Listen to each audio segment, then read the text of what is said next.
Now the proceedings are being held up by the music chosen by Rob, I think.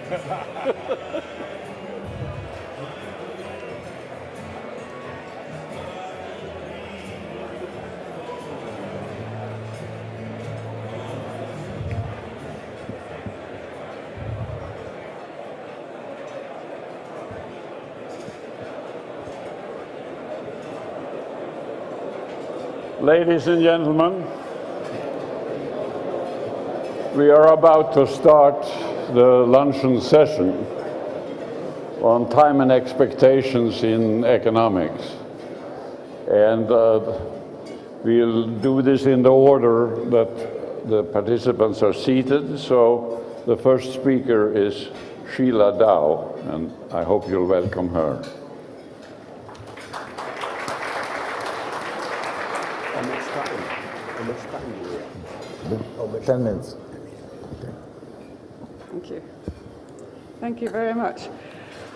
I want to talk about the degree of confidence that we have in expectations rather than expectations themselves. In other words, I want to talk about uncertainty. And just to be clear, what I mean by uncertainty is unquantifiable risk, something that's not susceptible to quantitative calculation. Now, there's a heightened awareness of uncertainty because of the crisis. It's very much part of the public discourse. And of course, at the height of the crisis, we saw concrete evidence of uncertainty in the freezing of markets and the inability of markets to set prices. But of course, since then, uncertainty has continued to be an issue. And it matters because where there's uncertainty, there's an unwillingness to commit. There's an unwillingness of firms to commit to capital investment. There's an unwillingness of banks to commit to loan contracts. There's an unwillingness of households to commit to borrowing and expenditure themselves. And so this is an important policy issue. If we want to get a recovery going, then uncertainty needs to be tackled. It's also important for economics. The fact is that mainstream economics largely avoids talking about uncertainty. This is less true now. It's coming into the literature more, but what's meant by uncertainty within this literature is, in effect, quantifiable risk in very sophisticated forms, but still quantifiable risk, or some kind of exogenous shock.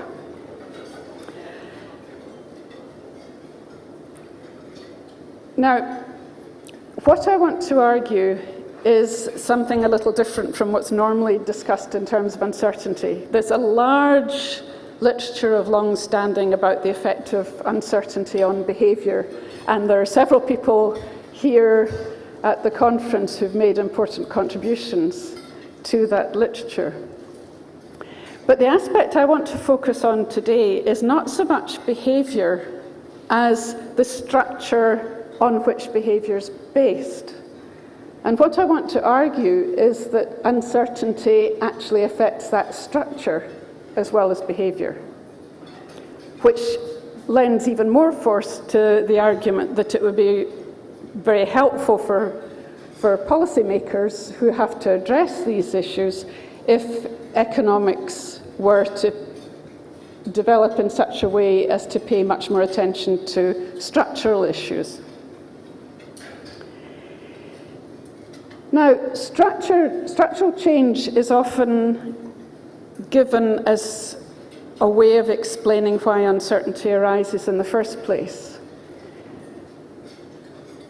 If we understand the economy as an open system, then it's susceptible to non-deterministic change in structure and in the interrelations within that structure. And so uncertainty arises because of changes in institutions, changes in conventional practices, changes in conventional understandings. And of course, it arises from creativity new developments in products, markets, technologies, which could not possibly have been anticipated in any probabilistic analysis. Now, if in fact uncertainty is as pervasive as this kind of analysis implies, how on earth do we cope with it? How does society manage to function in the face of this uncertainty? Well, there's a whole range of coping mechanisms, and a lot of these coping mechanisms actually arise through structural evolution. In other words, attempts to deal with uncertainty themselves cause changes in structure, which ideally have the effect of reducing uncertainty rather than increasing it. So we have had evolution of institutions which can be understood in terms of addressing uncertainty. The evolution of the state itself can be understood in Hayekian terms as something which provides some sense of order as a basis of decision-making. Similarly, the evolution of money and the developing relationship between central banks and commercial banks in providing societies money addresses uncertainty by providing a safe asset, a good basis for contracts. Conventional practices, too, have evolved in order to help us address uncertainty. If we think of routine market behavior, it can't always be represented by calculation. Market behavior is fundamentally based on conventional practices which have allowed trust to develop, and this underpins the whole market process. Conventional knowledge, too, is something which evolves as a way of helping us deal with uncertainty. There's a limit to how we as individuals or governments or institutions can forecast the future because of uncertainty, and therefore we deal with that by building up conventional judgments. And that provides a further basis a stable basis for decision making. And uncertainty, too, can be understood as the foundation for creative activity. This is uncertainty in its positive sense, that it's the excitement of the unknown which encourages invention and innovation. I mean, we as economists enjoy new ideas, and the whole notion of pushing ideas forward, and that excitement is due to the uncertainty of taking a step into the unknown. But there's a further coping mechanism which may not be so helpful, and indeed can create the conditions for raising uncertainty instead, and that's ignoring uncertainty. Now, ignoring uncertainty isn't always a bad thing. We'd never get up in the morning if we were focusing on uncertainty all the time. So uncertainty is helpful.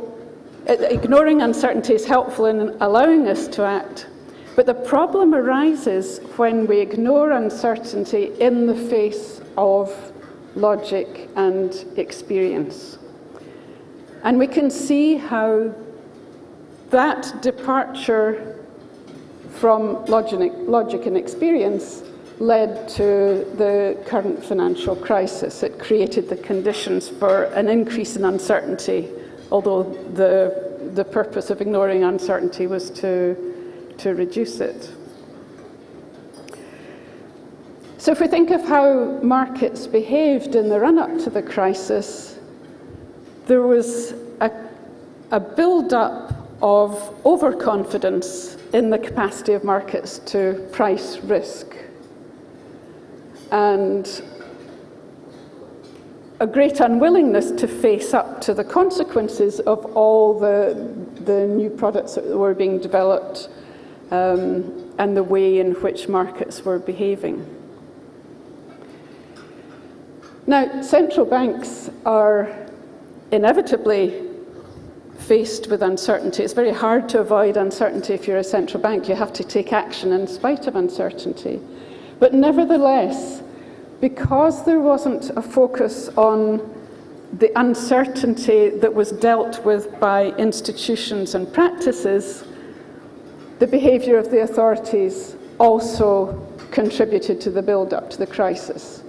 If we go back to the 1970s, there was the process of deregulation, which meant that the banks, which had been franchised to supply society's money, were now much larger operations engaged in a much wider range of activities than traditional retail banking. There was an attempt to rein that in with capital adequacy requirements, but now these requirements are based on the quantitative models which banks themselves have developed, which ignore uncertainty. So embedded in that system is an encouragement to ignore uncertainty. And then, just as the retail banks were moving away from their part of the deal in supplying society's money, central banks raised the possibility that they might not stand behind the retail banks if they got into difficulty. And this punctured the confidence and trust within society in bank deposits as money, which is quite a sort of drastic step to allow to happen. And of course, we've seen very recently the reaction to the initial proposals for Cyprus. Now, for economists, there is clearly a duty to provide guidance for policymakers to help them deal with these issues.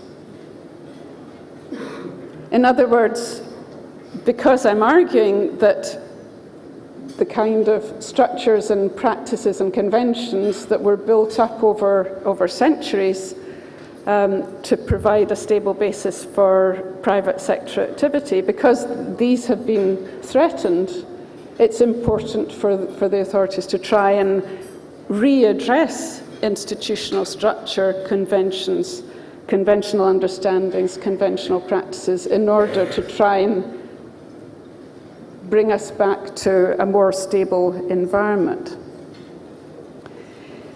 Now, economists are subject to uncertainty just like anybody else. I mean, our knowledge is uncertain, and therefore we have to rely on conventions within the discipline. And we can understand different approaches to economics in terms of different sets of conventions. Now, the set of conventions adopted by the mainstream, which dominates the discipline, is to ignore uncertainty, or if to pay attention to it, just to regard it as something temporary which will go away after the crisis and can then be ignored. But there's a range of other approaches to economics which can provide the kind of guidance that's required to understand institutions, the evolution of institutions, the evolution of different practices, the whole notion of trust, how society deals with uncertainty, and each school of thought can bring a different type of contribution to the table. So there's scope for guidance there, and what I'm arguing is that because of the structural consequences of uncertainty and the need to pay attention to structure in order to address uncertainty, then this adds further weight to the argument that there should be much more scope for drawing on a wider range of approaches to economics. So this is an argument for pluralism, that the judgment behind policymaking will be more robust the more different approaches are drawn on and different ideas brought to the table.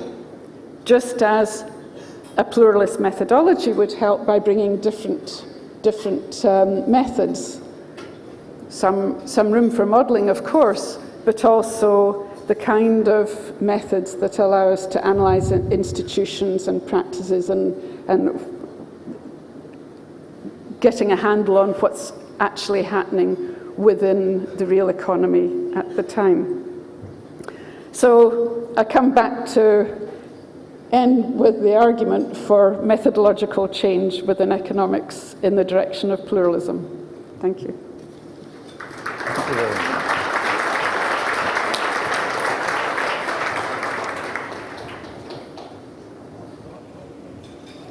The other day I happened on a quote that I thought fits this session, and it says, "Almost all the other fellows do not look from the facts to the theory, but from the theory to the facts.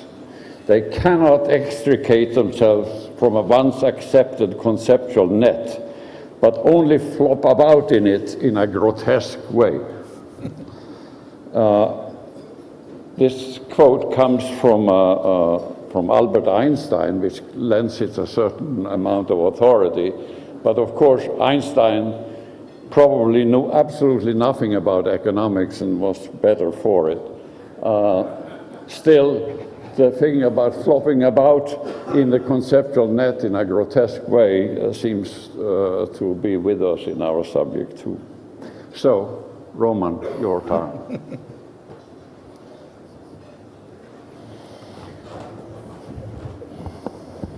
It's going to be a little hard to defend the theory after this introduction, but I will try.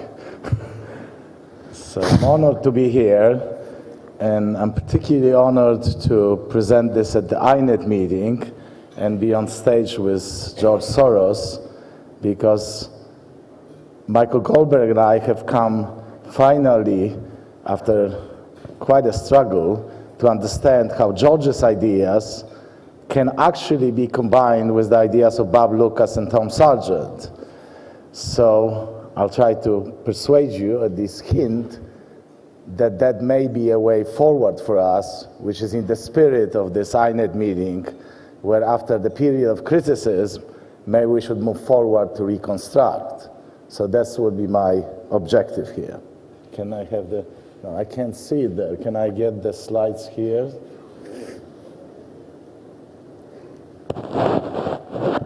I mean, yeah, thank you. So let me first tell you what our agenda has been with Michael Goldberg recently. We've come to the view that unless we reclaim the rational basis for economic thinking, we'll actually never reclaim theory and we'll never reclaim the profession. The profession will never actually accept the situation where the assumption of an economic model is that individuals persistently and systematically go up against their objectives all the time. So the pure behavior approach cannot be the future. The profession faces a problem that the rational expectations approach somehow has not worked, and yet it has persuaded itself that there was rationality. So what is our resolution to this problem? Our resolution to this problem is not that the market participants are irrational, but that the economist's model of rationality has very little connection with rationality in real-world markets. And in this paper that we prepared for the talk, for which I have very little time, we actually attempt to provide a replacement for the rational expectations hypothesis, which we call contingent expectations hypothesis. So I'm going to walk you through the argument very quickly. I will begin by making very clear what macroeconomists called rationality. That is extremely important because there's been a lot of confusion about the rationality is about people being able to calculate exactly, whereas if you as I will indicate, that definition is not really what is rationality in macroeconomics. For macroeconomists, an individual is rational if she uses her understanding of the way the economy works in making decisions that do not conflict with her objectives. Note how broad that is. The objectives don't have to be profit maximizations. They need to be objectives. And we're going to start actually with John Muth, Robert Lucas, and Thomas Sargent, something new for me and Michael. So for us, that's new thinking. We've never actually started a paper with John Muth, Robert Lucas, and Thomas Sargent. Namely that explaining regularities in time series data and understanding the consequences of government policy require that models of aggregate outcomes are compatible with rational decision making, in a sense in which I just defined this. So that would seem like a hopeless definition, because after all, people understand the world in many different ways. So how could an economist capture an understanding? Muth's striking insight was that an economist model could serve as a basis for representing the markets, the aggregate of its participants' understanding of the economy. And it was his simple logic. Actually, the most amazing thing in this research is that every time one reads Muth's paper, it repays 10 times. The number of insights in that paper have long been forgotten and are definitely worth going back to.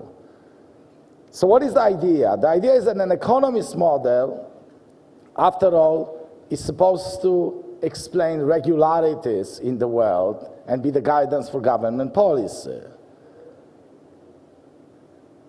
If the economist model were to do that, and we were to attribute to market participants, represent their understanding of the economy in a way that was incompatible with what the economist model predicts, then of course they would assume that either the economist model is irrelevant, of course then there's nothing for us to do, or that the participants ignore what the economist model in some sense predicts. And now the rub is, of course, in what that model is, on the basis of which we make the assumption that the individual expectations should be coherent with. That's where everything is. In fact, that's the missing link in moving forward from where we were, in understanding the market, understanding the state, understanding regulation. And the two possible models. One class are determinate models. They specify in advance all potential changes in the market's understanding of the process driving outcomes. Those models are the models of contemporary economics. These are the models, in Sheila's language, in which the economists themselves ignore the imperfection and fallibility of their own knowledge. I hasten to add that economists have done a lot to have models in which individuals' knowledge is imperfect. Individuals have imperfect information, learn about models, all of those things have been done. This is different. This is acknowledging what George would call the fallibility on the part of the economist. And that's where in our opinion, resolutions of many puzzles, including practical puzzles, potentially lies. Then we have the second class of models, which are the partly open models. I need to explain the word partly. If you have a completely open model, it has no implications for time series data. In fact, Sheila, in a paper to a volume that I co-edited with Edmund Phelps, enlightened us to something extremely important, Sheila Dow, that the opposite to the closed model is not necessarily a completely open model. You can open the model in many relevant dimensions and have it a model of the open system, and yet it could actually constitute the basis of formal theory. And this is the line that imperfect knowledge economics pursues. And actually this paper is part of the INET program on imperfect knowledge economics that we are very grateful for INET to support, obviously. So what is the story about rational expectations? They're based on determinate models. They rule out any unanticipated changes. What's the usual criticism? Market participants do not actually forecast according to an economist model. Axel had something to do, I wrote a paper about this early on, and Axel, who is here, it's another kind of a poignant moment, had something to do with the publication of that paper in the American Economic Review. I used to believe that this criticism is fatal, that the fact that this has nothing to do with the way people actually behave is actually sufficient to refute rational expectations. There was other criticism around that time by Roger, for example, that there were serious coordination problems, that individuals couldn't coordinate on the economist model, that this kind of unanimity, which is almost Orwellian, could never be achieved. Michael and I have come to the view that this criticism will not take us forward. And actually our position now is that the proponents rightly argue that the REH models are not literal descriptions of how individuals behave, but abstract approximations of the outcome of an admittedly very complex market process. So the starting position is that everything is an abstraction, and therefore, how do we then take it forward? So the next question we ask is, if everything is an abstraction, then we don't have to get bogged down with kind of a Milton Friedman discussion about, everything is in the realism of the assumptions. We don't dispute realism of the assumptions, because everything is meant to be a representation. So the next question is, what are the rational expectations models abstractions of?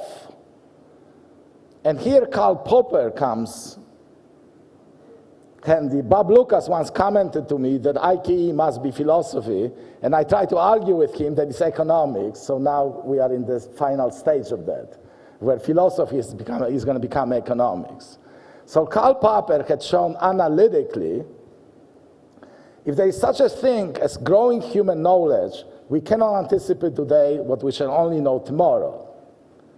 REH models are models that make precisely this assumption. Therefore, the abstractions of the world in which knowledge does not grow. Note the paradox. The whole raison d'etre of rational expectations revolution was that participants' knowledge is what's going to vitiate government action. They will absorb government action, there will be an ineffectiveness of government action, and the problem with the earlier Keynesian models was that they did not take this sufficiently into account. Now, as we study this a little more carefully, it turns out that REH models are also models of the world in which knowledge does not grow. Notwithstanding that, there is still a possibility that REH models might be abstractions of the world in which knowledge does grow. It doesn't follow from that, if there are abstractions in that world, that there couldn't be abstractions of that other world. And that is precisely what the argument is of our colleagues. They are abstractions of that world, and after all, everything is abstraction, and it's an empirical matter, and there's nothing to be said theoretically about it. We used to believe that. We wrote a couple of books that argued that on empirical grounds the REH models didn't work. We're after something a little bigger, perhaps. We're after the theoretical argument. So we show in the paper that REH models are abstractions of irrational decision-making in real-world markets in which knowledge self-evidently grows. So now we're at the fork. We can say economics cannot be based on rational decision-making. REH doesn't serve the function. We don't really have the alternative. Everything is irrational.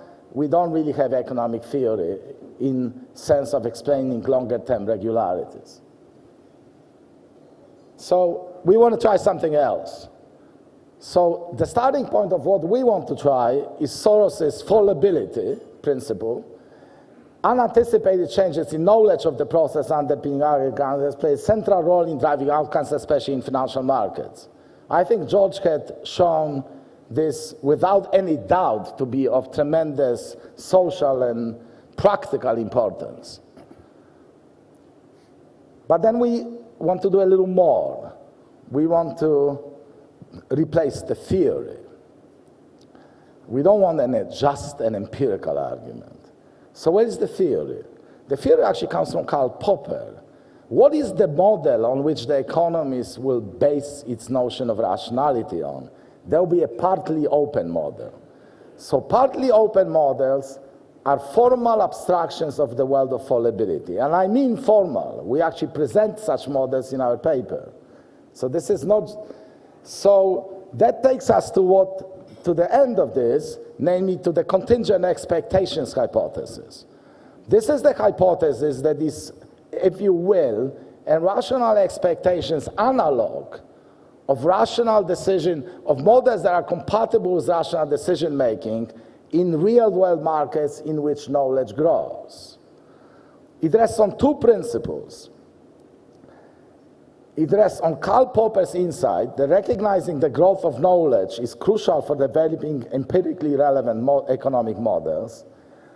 It also rests on the fallibility as a fulcrum of this, of George's fallibility, one of the two Siamese twins, as George put it. And it rests on John Muth's, Robert Lucas's insights, which we also accept, that we cannot have economic models that are incoherent, that assume that the model predicts regularities in the aggregate that are not attributed on an individual level. No, this has nothing to do with individuals behaving in a coherent way. This is a modeling principle. And it has nothing to do with this being mechanical. In fact, this admits radical uncertainty. It admits unanticipated change. It admits all of these things that we've been talking about for a long time. The question is, what is the underlying structure? How do you write down on the basis of which you do rationality? Once that happens, some interesting things happen. And here they are. The first thing that happens is an insight of John Maynard Keynes, my favorite quote in John Maynard Keynes, that rational people rely on psychological and social considerations and not just on calculation. But note the word rational. Keynes never was of the view that, that psychology is a symptom of irrationality. For Keynes, as we argue in our latest book, for Keynes, psychology was a necessary concomitant of decision-making in a world of fallibility and imperfect knowledge. I'm done almost. And then there's another thing that was swept away by the rational expectations revolution, by the use of determinate models, was the fundamental insight of Edmund Phelps that autonomous expectations are crucial for understanding outcomes. This is a little too technical, but rational expectations are all endogenous. Those come back without assumption of irrationality. So here we have all the major advances of the last 40 years of macroeconomics with one change. We move from a world of perfect knowledge to the world of fallibility. That brings back rational expectations view about coherence, the importance of fundamentals, the importance of psychology, and the importance of autonomous expectations. Now you could ask the question, does this have an empirical content?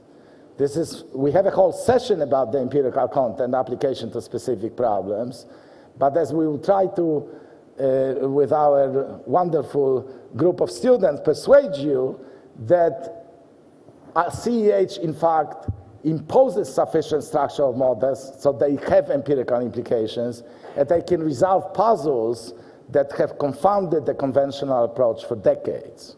Thank you.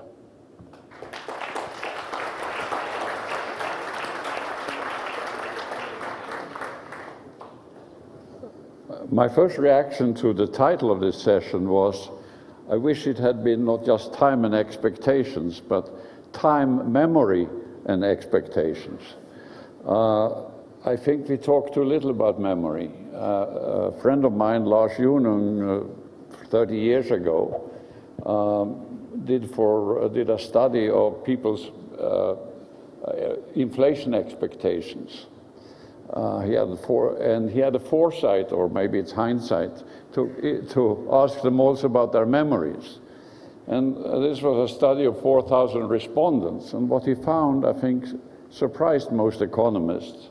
What he found was that people's memories of the immediately past inflation were just as bad as their forecast of the coming inflation. This is, I think, something that we should think more about. Okay, now the next speaker is Guesnerie.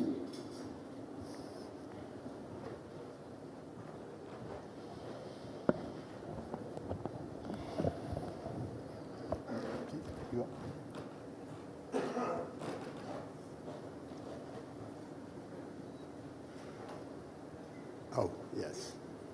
So what should I do? Okay.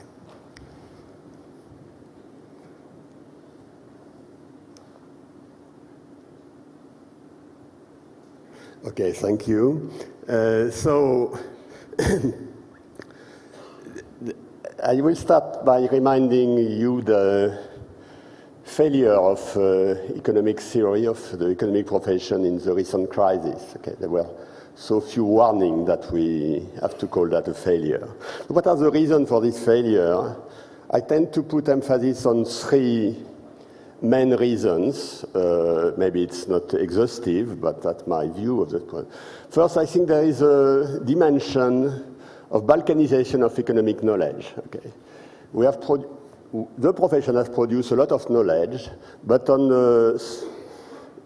fronts which are closer and closer, smaller and smaller. Okay, and with less and less communication between the different places where knowledge is produced. Okay, and it's clear even in finance, for example, which is a subset of knowledge. The second, after that, there are two methodological questions that come out. The first one is that questioning the rationality of Homo economicus. Okay, if you read Paul Krugman, for example, you see that he says repeatedly that people are less rational than we assume, and that's certainly true, and it's something that Roman said too also. And the third one is questioning the rationality of expectations. And that's a different issue, and that's my point. That was also partly Roman Frydman point.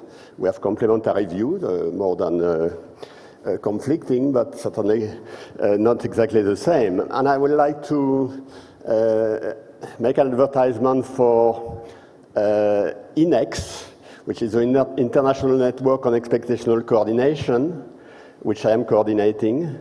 And INET exists because of INET. It's not INET because it has an INET grant, and gathers beside the Paris node 12 nodes in the world, including in the US, Stanford, Princeton, NYU, Columbia, etc. In Europe, Amsterdam, Barcelona, Zurich, elsewhere, Jerusalem, Beijing, Tokyo, Santiago de Chile. Okay, so that's an advertisement for this network if you want to know more about it. Now, the expectation is an interesting subject because it has appeared rather recently in economic thought. Okay, you have not much discussion on expectation in the 19th century. It comes with Keynes, okay, and it becomes very prominent after Moose. Okay, Moose after Moose, so the beginning of the 60s, the rational expectation hypothesis becomes hegemonic in economic theory. I mean by formalized economic theory. You will say mainstream, I will agree with that. So what did Moose argue is that people have the economic agenda refer to the relevant economic theory. And that implies that they don't make systematic mistakes, okay? They have rational expectation, okay? So the rational expectation hypothesis, the success of rational expectation hypothesis certainly relates to the fact that there is rational. Okay, economists like to be viewed as rational, and the question is, it's a little bit ambiguous. Okay, it's rational to have rational expectation when others have rational expectation. It's not rational to have rational expectation when others do not have rational expectation. Okay, it's a Nash equilibrium, not a dominant strategy. Okay, so it's a much weaker concept than rationality, and it's a different concept in itself. Now, since the 70s, the rational expectation hypothesis has taken over all fields, general equilibrium, but that's rather natural, finance, but also macroeconomic theory with the real business cycle models and even the new Keynesian model now. Okay, so that raises a number of questions. I will discuss about this question. Okay, is it a deus ex machina, a reasonable assumption, a rather blind point of economic theory? That are the questions. In order to illustrate the critical assessment I will provide, I thought, given the title of this session, I should give you this pamphlet that appeared in the Financial Times in March 2009, signed on Willem Buiter. Okay, it says, today's asset price depends on today's anticipation of tomorrow's price, and tomorrow's price likewise depends on tomorrow's expectation on the price the day after tomorrow, ad nauseam. Since there is no obvious finite terminal time for the universe, few macroeconomists study cosmology in their spare time. Most economic models with rational asset pricing imply that today's price depends in part on today's anticipation of the asset price in the infinitely remote future. And it continues, okay, it said that all this contradiction is solved by some kind of transversality condition that goes to infinity. And he claims that, but in a decentralized market economy, there is no mathematical programmer imposing the terminal boundary condition to make sure that everything will be all right.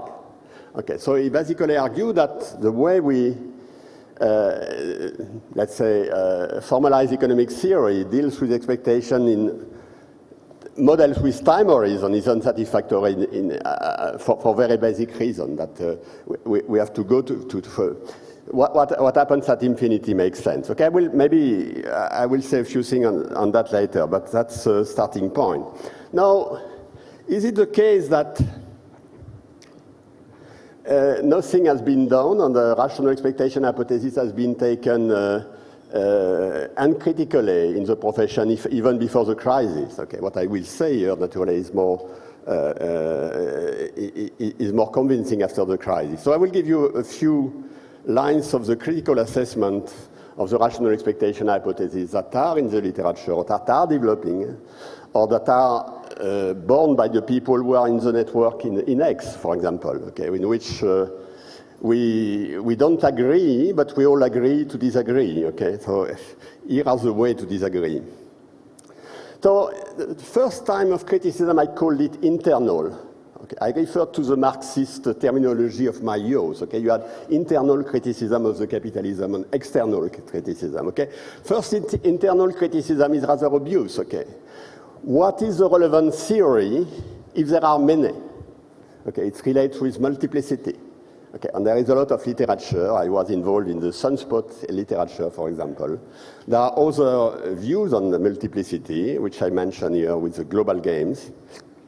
Now, along the line of internal criticism, also there is a literature called air behavior that shows that in some contexts you have a very poor aggregation of information. Okay, aggregation of information in a society may be very poor, and aggregate information as coming from the behavior of people in a given society may be very poor for reasons I will not explain here. You have a fragile equilibrium.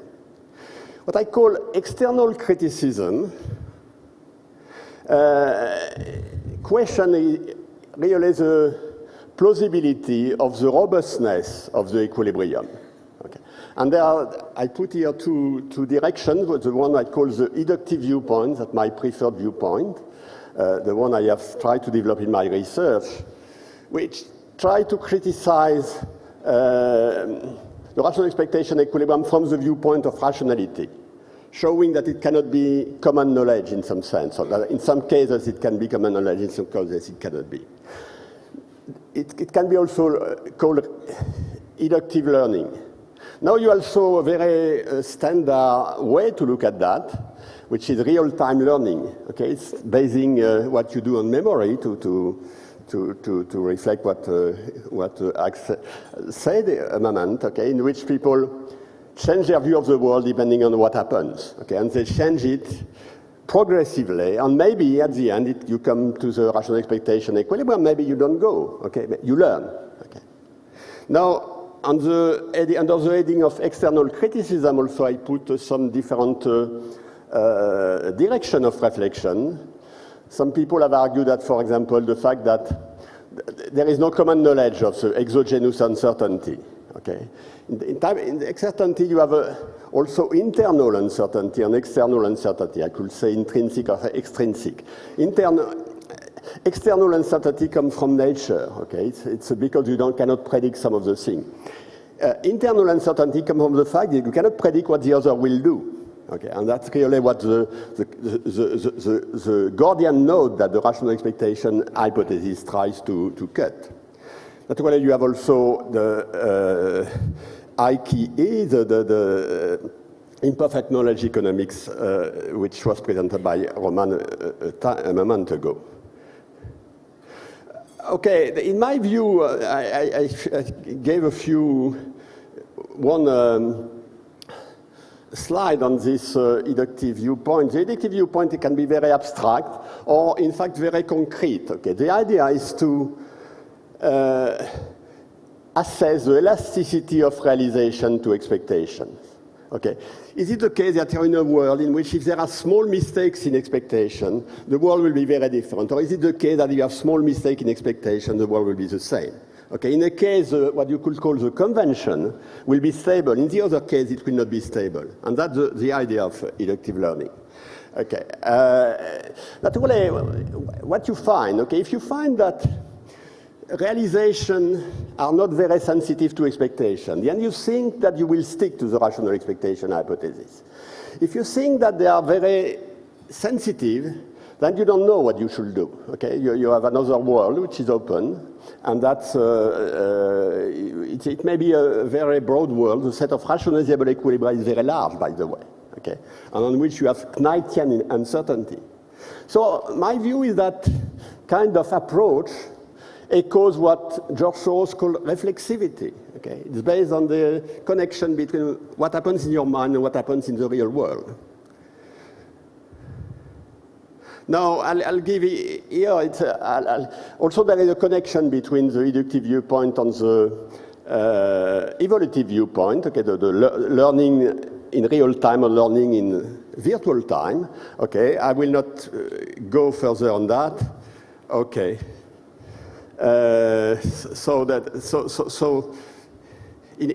No, I want to make, I have only a few minutes. I want to say that if you accept this view, this critical view, you have, the feeling you have on a number of questions is different.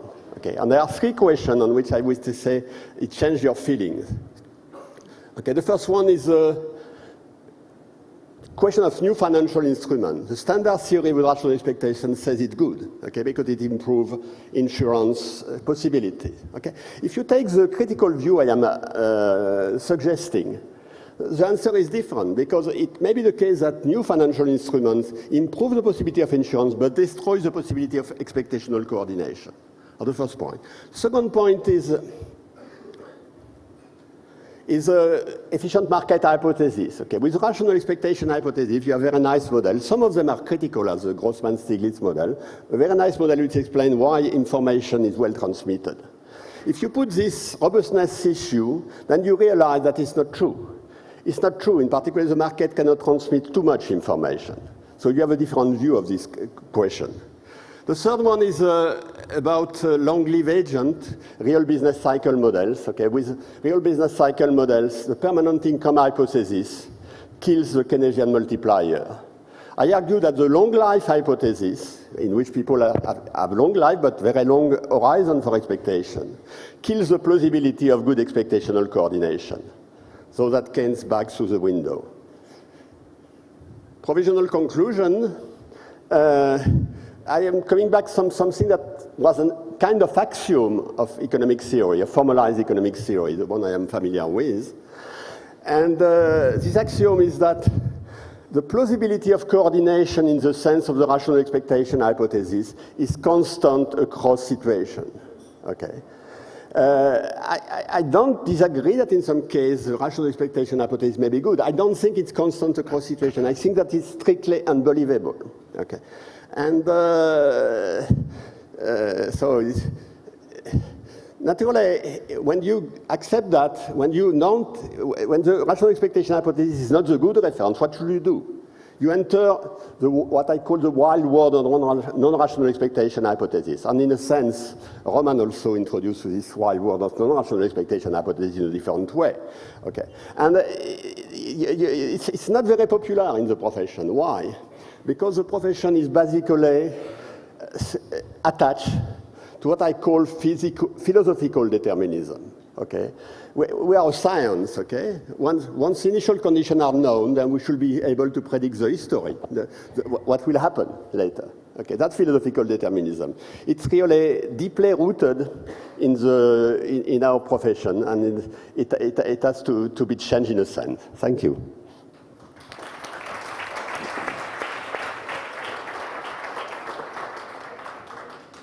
Thank you.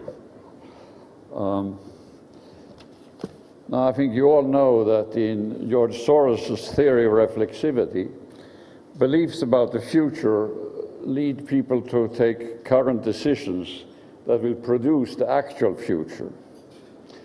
Now, rational expectations is the very special case of reflexivity, where the decisions taken actually do produce the future that was expected. Now, if it were the case that rational expectations theory was true, Mr. Soros would never have made any money. INET would not have been created, and we would not be here today. So you see, your presence here today strikes me as pretty conclusive evidence of the falsity of rational expectation.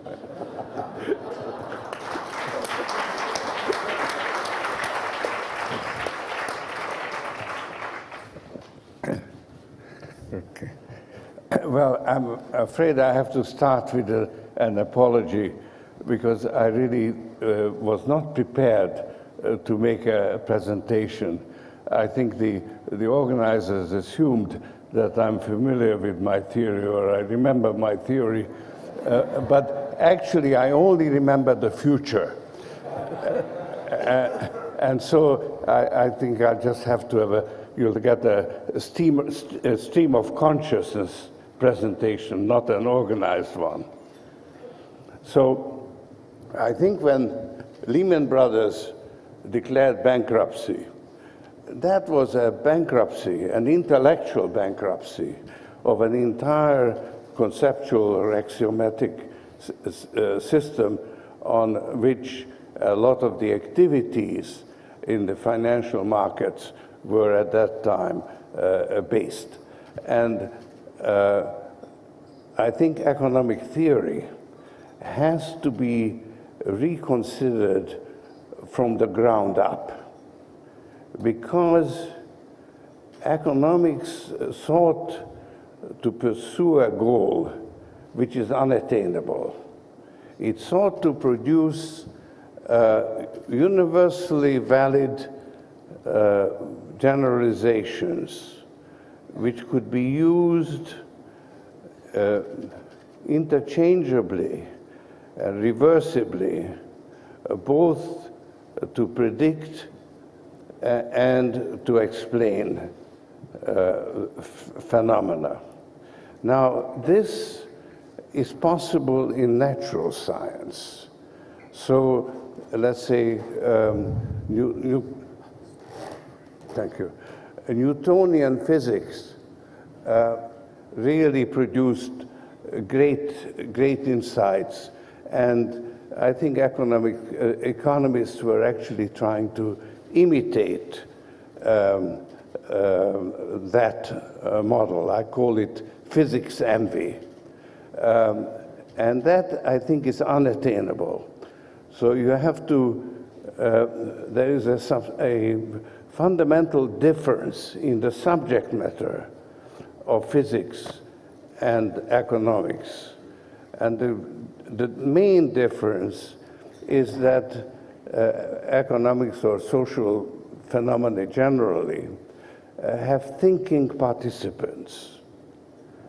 And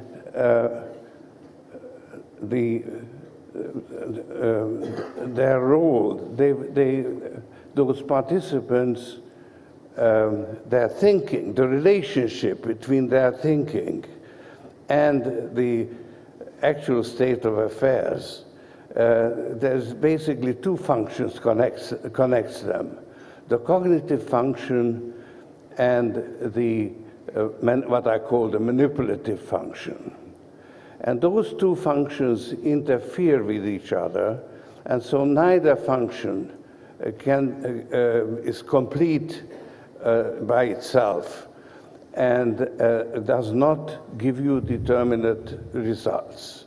And that creates what I call the human uncertainty principle, which is simply absent in the natural phenomena. The scientists engage in, have a cognitive function, and the laws and generalizations that they can produce can then be used to manipulate nature. So there is a cognitive function and a manipulative function connected with natural science. But it is possible to keep the two of them separate. And because of that, each function actually does what it's supposed to do.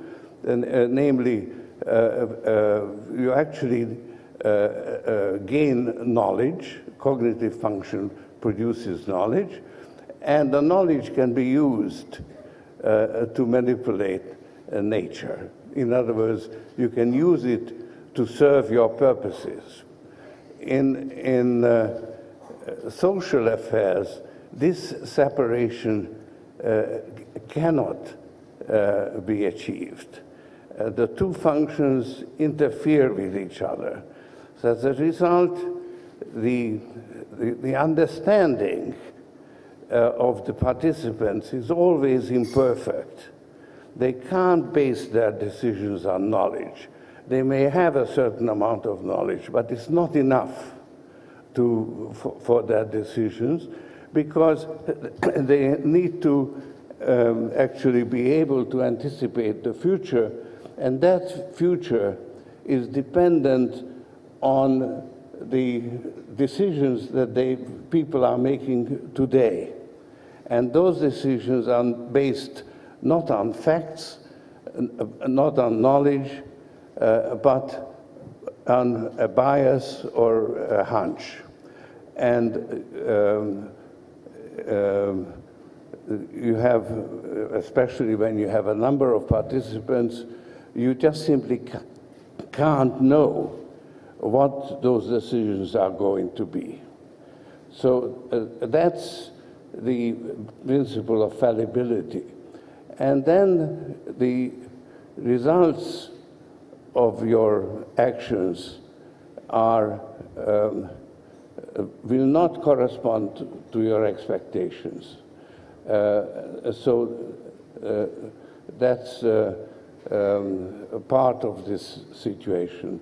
Now, the two functions create a feedback loop. People, in their attempt to understand the world, learn from experience. They observe what happens, and they adjust their thinking according to the experience that they gain. And similarly, so so that's one part of the loophole. And the change in their thinking then affects the course of affairs. Now, I think this, by now, fallibility is pretty well recognized. And you have, I think, the emerging study of behavioral economics. In other words, observe how people actually make their decisions and how those decisions are different from what could be expected according to the rational expectations or rational choice theory.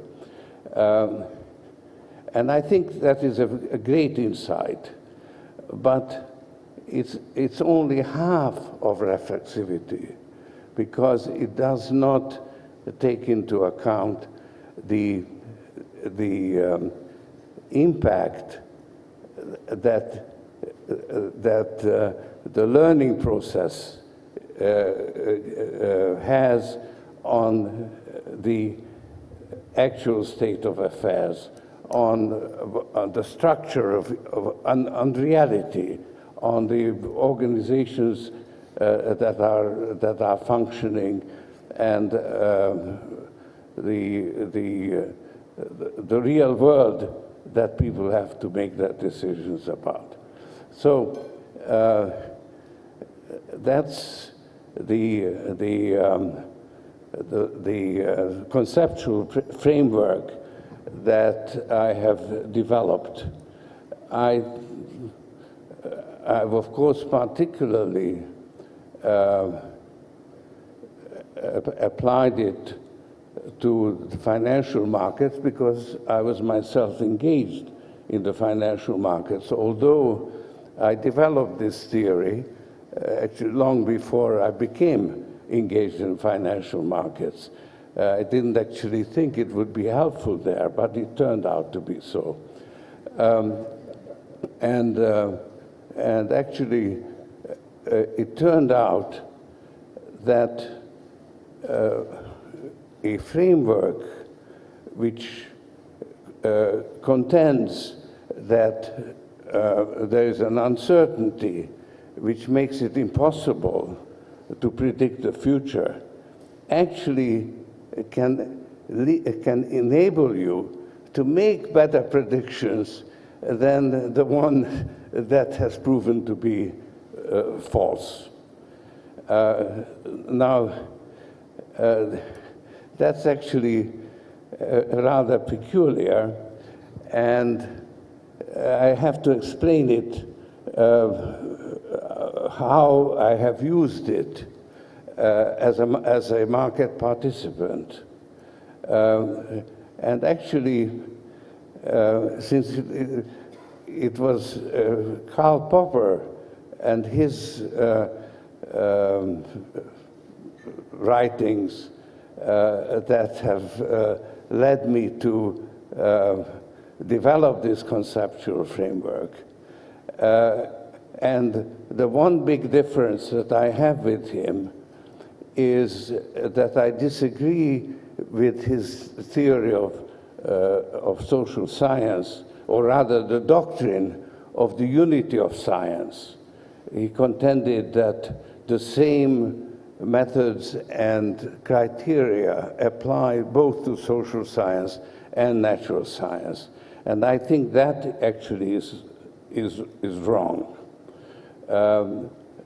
And yet, it's also Karl Popper's theory of social science and of the logic of scientific discovery, and particularly his idea of conjectures and refutations was the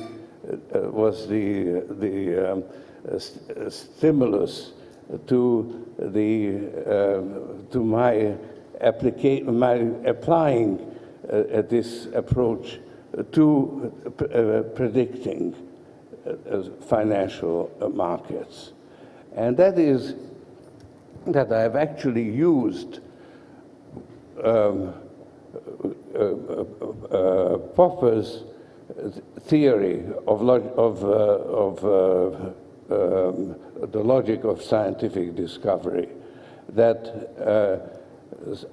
scientists are supposed to formulate a hypothesis which they then submit to testing.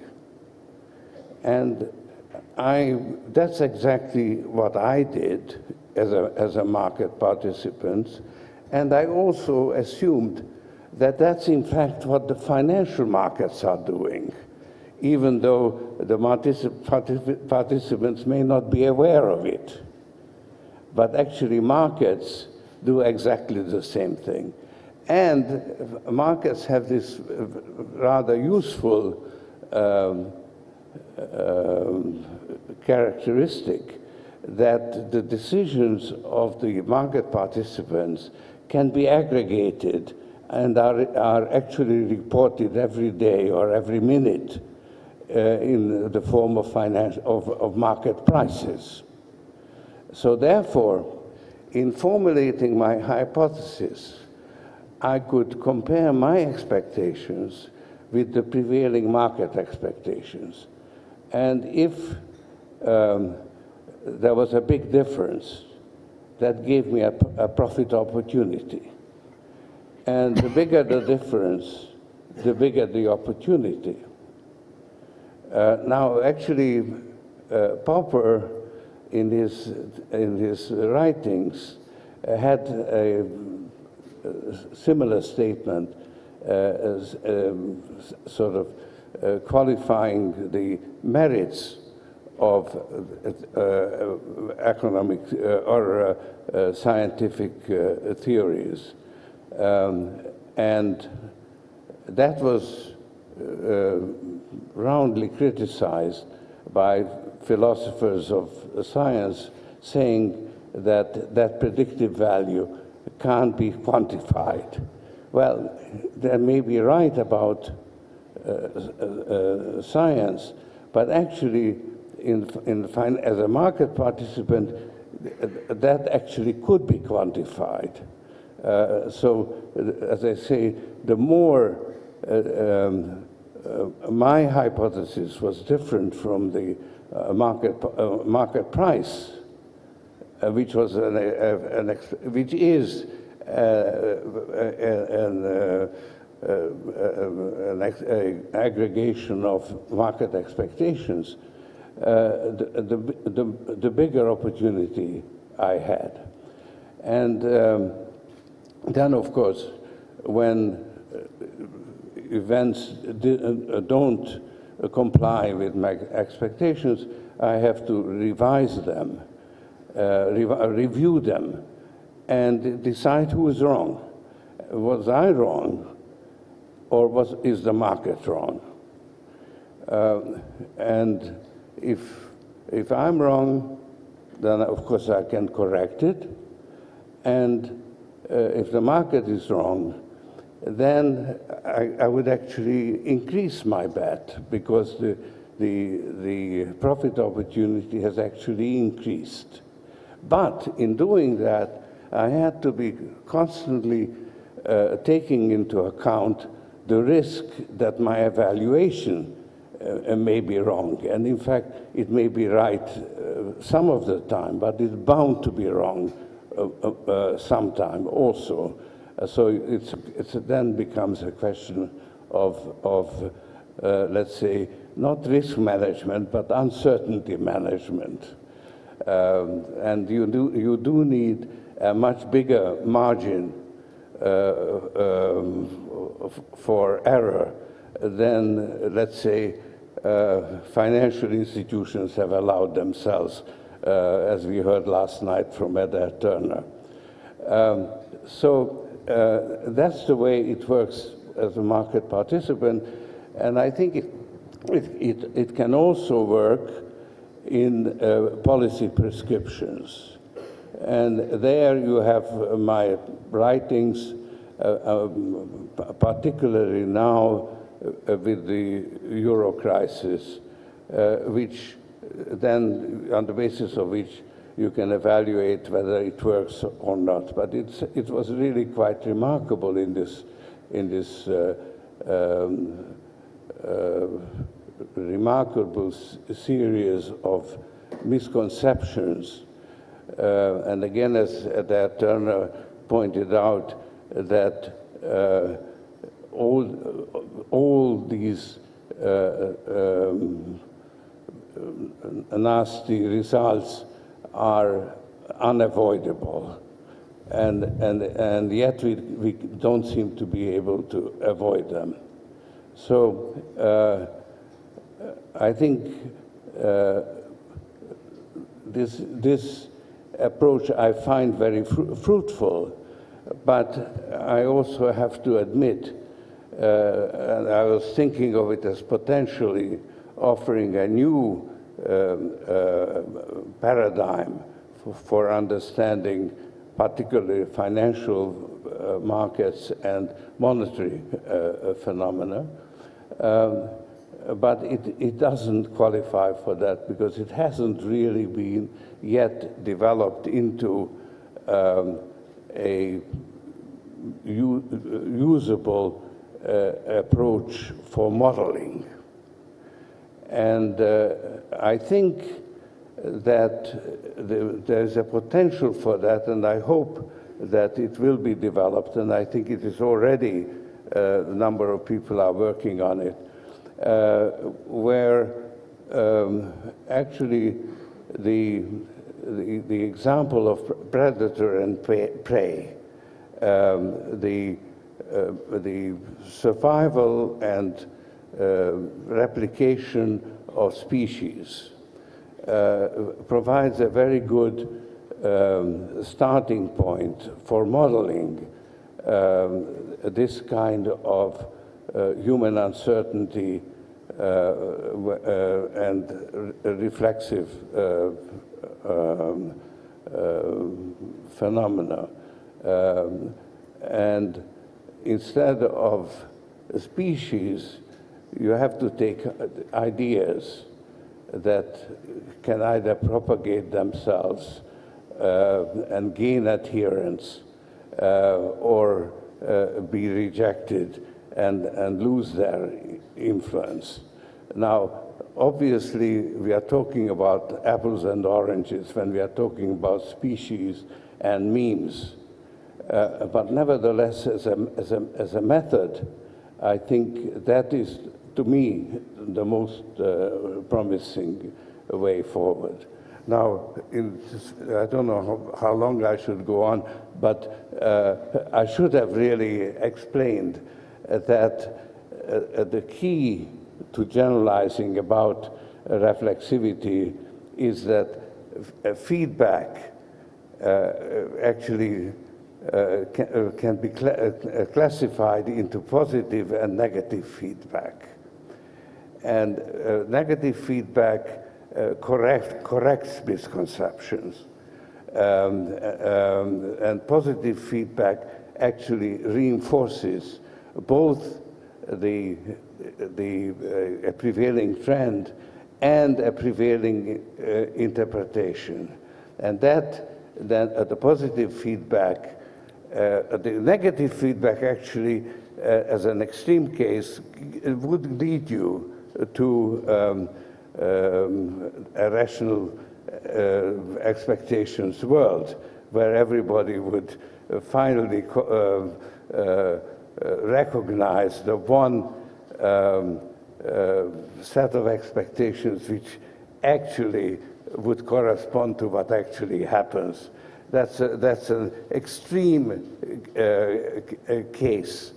So what is the central case for rational expectations is an extreme case for my conceptual framework. But the positive feedback can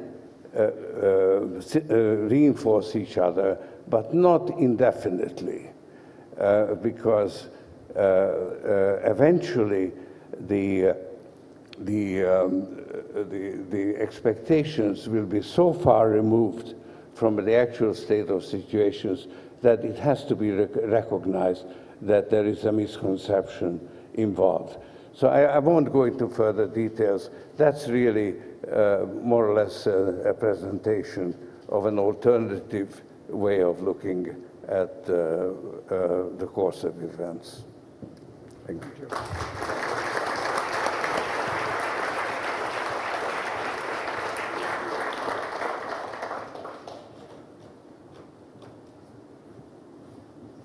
Well, we have just a few minutes left. I had one point I wanted to make, and that is when we're dealing with a system that has gotten unstable, we may not be justified in our habit of thinking of probability distributions as single-peaked.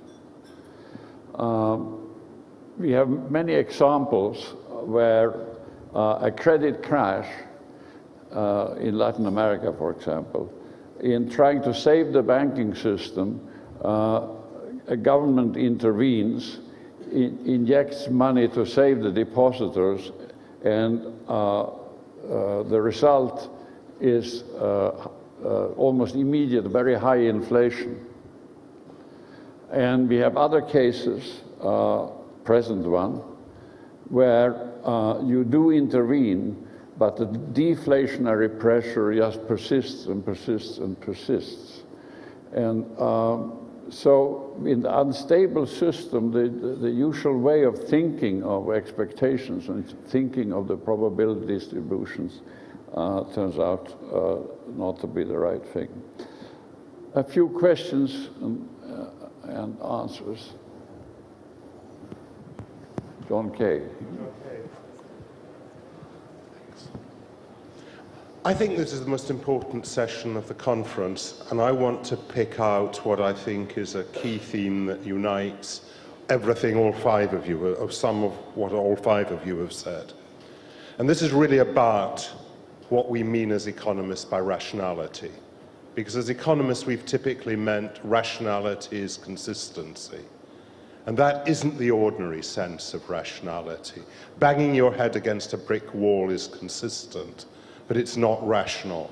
In fact, rationality is not persisting in a course of action which is unsuccessful and expecting to get different results. Banging your head against a brick wall is not rational. Now, as far as we are concerned in risk and uncertainty, we've used that principle, and financial economics for the last 50 years has been based on the idea that we can characterize risk and uncertainty essentially by personal or subjective probabilities that are maintained consistently. Now, that's an approach that works probably for a certain rather narrow kind of epistemic uncertainty, the kind of uncertainty that involves not knowing the value of a particular parameter. But the majority of situations we face in business and finance, the ones we've been talking about in this session, are actually situations which are typically ill-defined, open-ended. We don't know the complete set of possible outcomes, and we may not actually know what the outcome is even after the event. And we can't characterize these kind of events by consistent personal probabilities. The way we typically do characterize them, actually, is by narrative, stories, finding some kind of overarching narrative that seems to describe to us what's going on. And if we look back at that 2007 crisis and the run-up to it, we can see two alternative explanations of what were going on then. One, which was the prevailing narrative, was that it was actually based on this standard financial economics model, a story in which people were finding ever more sophisticated mechanisms for slicing and dicing risks and allocating them efficiently. The other was that by virtue of believing this overarching narrative, people were led to take risks which actually it was inappropriate for them to take. And in retrospect, we know very clearly that it was the second explanation, not the first one, that was actually right. And one of the biggest things we ought to do is learn from that. And that means that what we ought to be doing is not imposing an axiomatic model of how we think people might behave in a certain kind of risky situation on people's behavior everywhere. It's trying to understand better how people in business and finance actually do cope with this very inchoate uncertainty which they typically face. And if they do it via narratives and the like, that's not because they're irrational, it's because it's actually the only way of dealing with that kind of ill-defined uncertainty. And that's where we need to be, and that's one of the most important pieces of new economic thinking that we ought to be doing. Okay, I hope I have 3 people, and you have to be brief. Paul Davidson. Paul Davidson, Journal of Post-Keynesian Economics. When I was in Cambridge, Joan Robinson always used to tell me, time is a device which prevents everything from happening at once, and space is a device which prevents everything from happening in Cambridge. Now, Mr. Soros was attacked by The Economist magazine when he first put out his reflexivity that he did not understand what science is, and he correctly responded to them, pointing out that Paul Samuelson had said that if we're going to be a science, we have to accept the ergodic stochastic theory. Ergodic theory is science can predict the future by looking at the past. Let me just point out, and non-ergodic means that past data doesn't allow you to say anything about the future. Let me just point out that even in the natural sciences, there are sciences that cannot predict the future. Darwin's theory of evolution can explain how the species arrived, but can't tell you what the next species is going to be. So economics can be a science which can explain the past, but need not predict the future. I've called non-ergodic economics the economics of uncertainty. Let me then say, we know time is a device which prevents everything from happening at once. You make a decision today, the payoff is always going to be sometime in the future. How do we protect ourselves? And the answer is money contracts. That is, we are, by entering into all sorts of contracts, we can assure cash inflows and cash outflows as long as everybody meets their contractual obligations. Financial markets are liquidity markets which allow fast exits if people stop making their explanations. And once we understand what we're dealing with in non-ergodic science, and the essence of a capitalist system is money contracts which force people to do things into the future which may or may not be in their best interest at any time, we will make some great advances, as Mr. Soros has tried in financial markets. Roger. Sorry. Thank you. This is really a question. All of the discussions about memory, expectations, uncertainty, all are applied in financial terms. One component of INET is looking at a very different set of transactions. The Human Capital Economic Opportunity Global Working Group is looking at uncertainty as it affects human capital development. And I invite the panel, and it's too late in the day to ask for speculations on this, but we have to know how expectations and memory affect parent decisions about the children they're going to have, how much they're going to invest in them.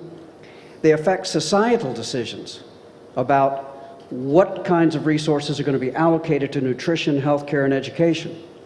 This in turn affects, over time, opportunity inequality, income inequality. So those in this room who think that income inequality is an issue that they need to wrestle with, that it has an impact on political and domestic stability, need to be also thinking about how expectations and, say, the memory of culture and the change of culture affects some sort of sense of rising radical uncertainty. And that affects then than family and societal behavior towards younger people. So this is really a question that if we had time, I'd be asking the panel to just take the time to speculate on how this kind of uncertainty that they've talked about in the various forms affects human capital development, ultimately economic opportunity. Okay, so the last question. A question and a brief anecdote to back it up. I'd wonder the panel's feeling about whether the economic obsession with trying to model everything from the individual up, the focus on the agent to derive the system, is part of why we get our knickers in a twist about the whole concept of uncertainty. We hypothesize this hyper-rational extension of an individual as our way of seeing how the entire system operates, whereas genuine sciences tend to work from systemic levels down. One of my favourite anecdotes about that, my own experience, is after first presenting my Minsky model to my now defunct Department of Economics, one of my neoclassical colleagues challenged me and said, "Steve, the difference between me and you is I believe people learn from their mistakes."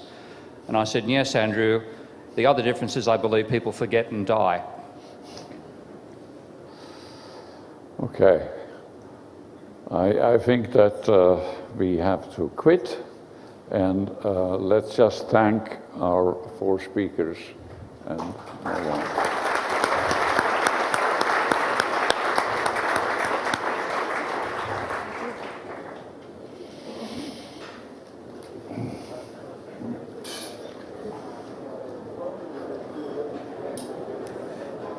And that was our time with a loudspeaker. Ladies and gentlemen, distinguished guests, I have a quick announcement about the special YSI program this afternoon and the breakout session.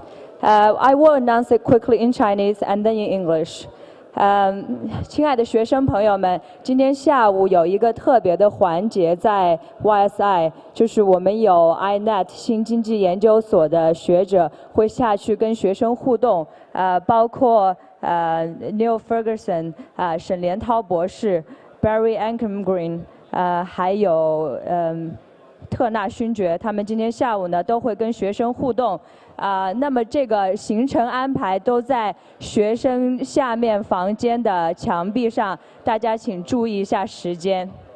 We have 2 quick announcements. The first one is about a special program for YSI. This afternoon we have INET economists to go down to the YSI room to interact with students and take questions.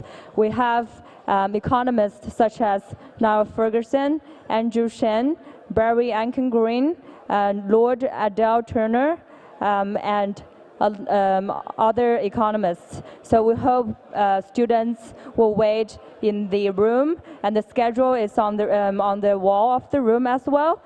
So we hope to see a lot of participation. Another announcement is about the breakout session this afternoon from 2:45 to 4:30. From 2:45 to 4:30, we have the first breakout at first floor Cyprus Maple Room, Session A, the Imperfect Knowledge Economics Approach to Modeling an Open World. On the second floor of the function rooms at the Willow Cherry Beach Room, B67, is Session B, What is the Role of Psychological Considerations in Economics? So we have Session A and Session B starting now on the first floor and second floor. We look forward to your participation. Thank you.